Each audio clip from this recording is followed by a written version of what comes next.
Nosso assunto de hoje é o desemprego. Temos números fresquinhos da desocupação de julho a setembro de 2022. Flechinha para baixo ou para cima, Ju? Bom dia. Queda do desemprego, Megali. Bom dia para você, para Ellen, para Sheila. Bom dia para você, ouvinte. A gente já trouxe aqui ontem notícia boa do mercado de trabalho, que foi o dado do Ministério do Trabalho, mostrando geração de emprego com carteira assinada acima do previsto. E agora, de manhã, o IBGE acaba de divulgar a PNAD, que é a pesquisa mais ampla que traz emprego com carteira, sem carteira, por conta própria. E aqui a taxa de desemprego está em 8,7% em 3 meses até setembro, então julho, agosto e setembro, recuando em relação aos 3 meses anteriores, abril até junho, e também uma taxa menor em relação ao mesmo período de 2021. Então, a taxa de desemprego 3 meses antes estava 9,3%, cai agora para 8,7%, e no mesmo período do ano passado estava 12,6%, agora está 8,7%. O IBGE mostra que a gente tem de população desempregada no país, são 9 milhões e meio, e que é o menor nível desde o final de 2015. Então, a gente tem aqui em números absolutos, né, traduzindo esses percentuais, são 621 mil pessoas a menos em 3 meses na fila do desemprego, e em um ano a gente tem 4 milhões de brasileiros a menos desempregados. Então, é mais uma pesquisa que mostra que o mercado de trabalho é a melhor notícia de 2022.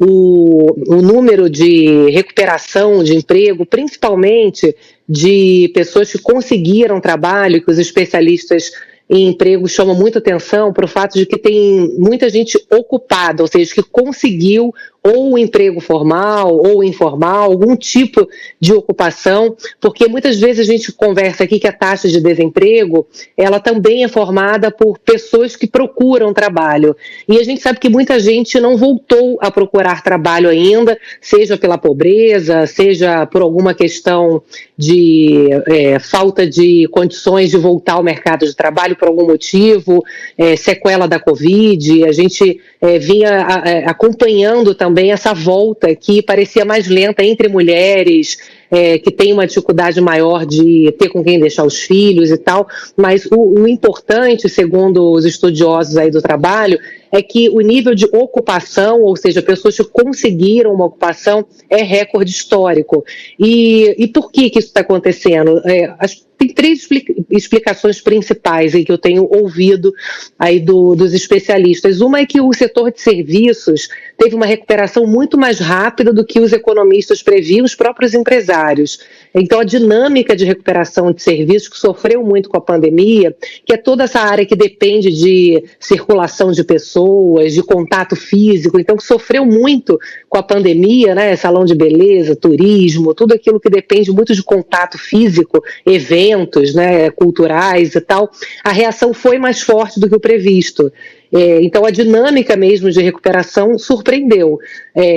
A outra questão é que, obviamente, o governo também estimulou essa recuperação, liberando recursos do FGTS, antecipando o pagamento de 13º de servidores, aumentando agora Auxílio Brasil, Vale Caminhoneiro, Vale Taxista. Então, tudo isso também estimulando essa volta da economia. E a própria queda de impostos também, de combustíveis, energia, provocando aquela deflação, que era uma deflação ali até então muito pontual, também acabou dando um alívio para pessoas, obviamente, que dependem de carro, né, que dependem do combustível ali para poder terem renda para gastar com outras coisas. E, por último, é a questão da reforma trabalhista, que muita gente também questionou, né, vem cá, essa reforma serviu de alguma coisa, precarizou, mas o que a gente vê é que também ajudou muita gente a conseguir um trabalho, principalmente formal, que é um número forte também, com carteira assinada, acima das expectativas, porque a reforma trabalhista permitiu a contratação